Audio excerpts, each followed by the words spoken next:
Started with an Instagram story on my phone, on like my Instagram. Then I put there, should I start selling my tarts? And people were like, yeah, yeah, do it, do it. And I was like, you know what? Sure, why not? I think one piece of advice I can give to any entrepreneur is to Hello, and welcome to the Fineprint's brand new series, The Startup Generation. My name is ABM Aman, and today we're on campus at Nyan Polytechnic, diving into the story of SimplyPie, a homegrown startup that began right here. At the heart of this story is Hazik, a young entrepreneur who transformed a simple idea into a thriving brand. His journey took off through the Be Your Own Boss competition organized by the Sandbox, Neon's very own venture incubator and launchpad for many of the startups we'll be spotlighting this season. Amid strong competition, Hazik stood out, earning him a $5,000 startup grant and a space to operate from the heart of the campus. But today isn't just about celebrating a win. We're exploring how he's managing growth, balancing studies with entrepreneurship, and shaping a brand that's becoming a campus favorite. We'll uncover what it takes to start young, lead with purpose, and turn passion into tangible success. Stay tuned. This is the Fine Print Startup Generation, and this is the story of Simply Pie. yeah. Well, I think for me, like pies have always been something that I bake pretty often, like tarts. Like during Hari Raya, I will usually make pineapple tarts, whatever. Um, I decided that since people like to eat my food whenever they come to my house for Hari Raya, right? I decided that hey, how about I sell it online? So actually, I started with an Instagram story on my phone, on like my Instagram. Then I put there, should I start selling my tarts? And people were like, yeah, yeah, do it, do it. And I was like, you know what? Sure, why not? Because for me, food has always been such like an powerful way to convey your passion and your love, especially when you can like eat my food. You will be able to taste the love that I put inside. Yeah, F&B has always been something that I've always wanted to do, and it's like one of the passions that I have. Yeah, food, as you can tell. Okay, so you had a very interesting opportunity. You started during COVID, and then it just so happened that it was locked down, and everyone was on the internet. Is that what made you started doing online instead of maybe starting a brick and mortar earlier, or was it capital requirements? Like maybe I can learn more how you started and why. That's actually a really good question. It's a mixture of both. Because yes, during that point of time in COVID, it was the trend of home based businesses started to rise. So I decided to kind of hop on that bandwagon. It was at the right time. And also if I were to start a brick and mortar, I've only heard like horror stories of like, rental being absurdly high, and like the amount of capital you need in order to open a business is so high, and it's capital that I do not have. Yeah, because I started this when I was like in sec 3, sec 4, O levels. I had no money, not enough capital to start a brick and mortar. But starting a home based business was pretty much free, other than the food health cert. So you mentioned that you actually started SimplyPie as a home-based business, right? So adding on that, right, how do you actually differentiate yourself from other like competitors, that are selling pies online as a home-based business? I think at that point of time, I was one of the few home based businesses during these starts. Yeah, so there was another one. I think his name was Elijah Pies. He was selling like really nice looking professional pies for like $60, like 8 inches. But then for me, I was like, I really wanted to cater more to the people who are in similar to my situation, kind of those like middle class people who can't afford to pay $60 for like a nice pie. So I decided to sell my mango pie at 9 inches. It had custard and mango flour on top for $18, which is pretty cheap, like compared to the other competitors out there. So I think that was how I kind of stood out, because it was homemade pies for a pretty cheap price, and we even did delivery. So yeah, that was pretty helpful. So as a young entrepreneur yourself, right, what are like some challenges you face? Are there any challenges like some form of prejudice probably? I think it's one thing to start the business, but then it's another thing to try and get the word out. That was definitely one of the harder parts, like trying to market myself. Especially when I first started the business, all I could do was really like take some pretty terrible photos of my pies.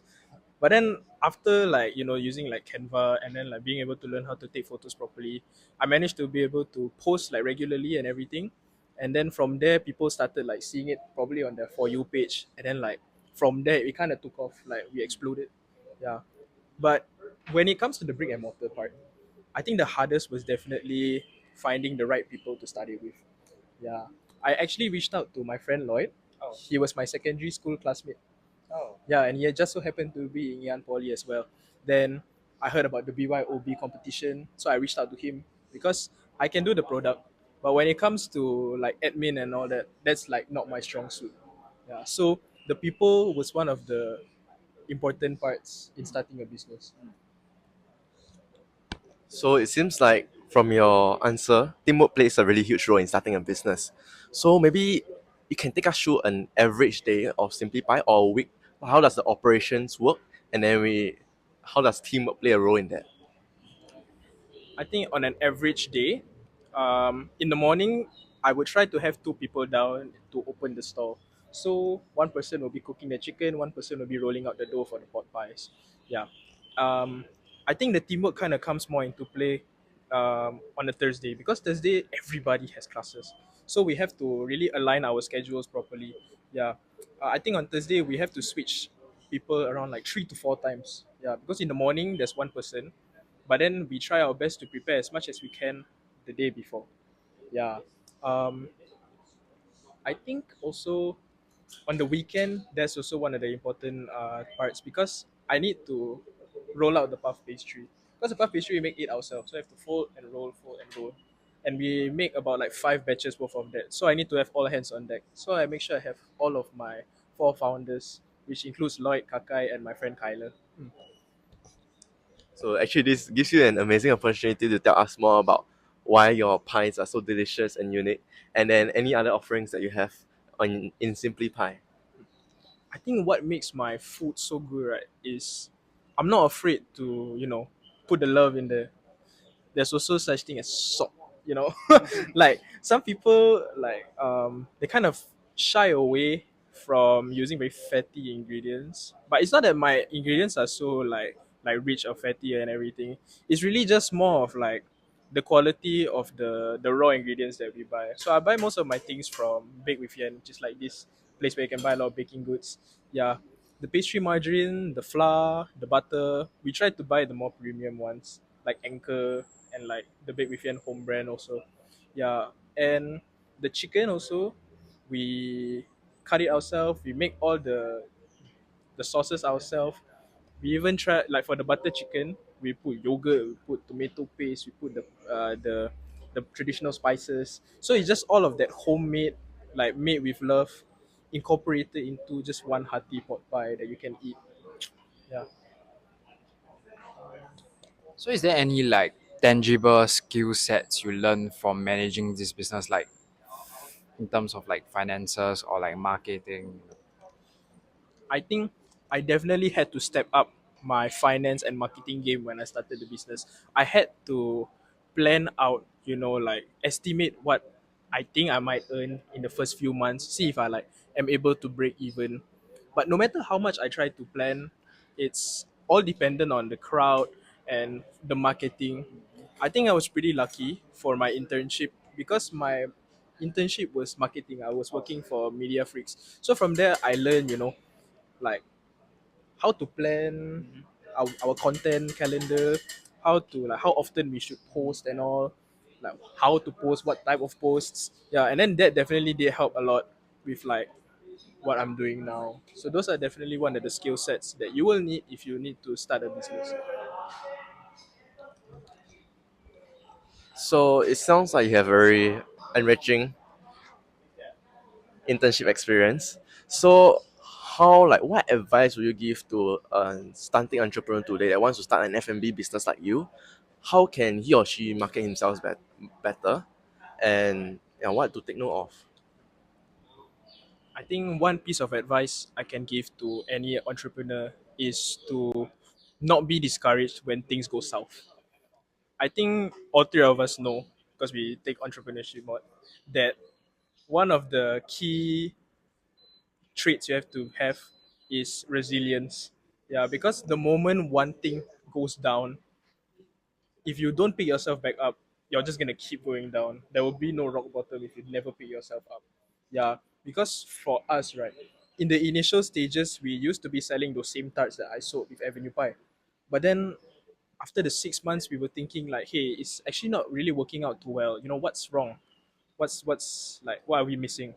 So from there, we found out that, people don't really want to eat sweets as much as we thought we would, because in the school context, after lunch, people are either full or need to go for class, and we were trying to target those people, for dessert. Yeah, but there wasn't that much of a demand. So from there, we had to pick ourselves back up, and we decided to change and make our current savory pies now. Yeah. So it sounds like creativity and adapting really quickly played a really huge role in pivoting the initial stage of hardship into what we have today, which is much better than before. So how do you stay in touch with your customers to understand like what they're really looking for? And do you have any like product layouts, like new products rolling out that you think that will entice the customers that you're targeting? I think how I connect with my customers is definitely whenever I serve them. Because whenever I serve them, we do have regulars, and it's always important to try and make a connection with them by learning their name, knowing their interests, what they buy. And we have one customer who comes pretty much every day we're open. His name is Euros. And he always, without fail, will order either black pepper or butter chicken with a side of sausage rolls. So it's just that connection that you have with the person, like when they come, and then like you already know their order, you know who they are, then they it adds to the customer experience. Yeah. In terms of new product lines, we are starting to dip back into the sweets by selling apple strudel, but after 1 p.m., because we have to make all the other savory tarts before we roll that out. Yeah, I think we will start going into the fruit jams, which was kind of what we did also before. We used to have strawberry jam, blueberry jam, apple jam. So we are going to put those into the puff pastry and make a strudel. Yeah, That sounds really delicious. Really looking forward to it. So what is your vision for Simplify in the next 5 years? Because I understand from the BLB program, you have a brick and mortar store here for the next 2 or 3 years. And then what's next? I think hopefully the what's next will be opening an actual cafe outside. But I know that it's gonna be really, really difficult. But I am very hopeful because I have a very strong team with me, people who I love to work with, and food that I love making and that people love as well. So I think that will help me catapult myself and my business into the outside world. Yeah, when I eventually do open a cafe of my own. Because I mean it's always been something that I wanted to do, and that I hope that passion will drive me enough to actually get it done. So in summary, it seems like passion, resilience, creativity, adaptability, knowing your customers well, and having those essential skills developed through either your internship or other experiences have played a very pivotal role to your success. So this is your general advice to new entrepreneurs. Is there anything else that Jovan you think you have taken away from this that you really want to highlight to the rest of the audiences? I think Haziq, you really have a very good vision for your business. You have a lot of passion for this. So, one thing that I take away from this entire interview, right, is to actually have passion for what you are doing, lah. If Haziq didn't have passion for pies, he would have started Simply Pie. You know what I mean? So, all the young entrepreneurs out there, right, if you ever want to start your own F&B business or any sort of business, right, you need to have passion for it, lah. So, Haziq, do you have any advice for any young entrepreneurs out there? I think definitely the one thing I say is stay resilient. Always make sure that, importantly, you're also looking after yourself, because you will burn out if you just go spearhead in and like just rush. But please do make sure you take care of yourself because it will be very exhausting. With that, we have come to the end of our interview. We'd like to thank Haziq for joining us in this interview. Thank you so much. Thank you.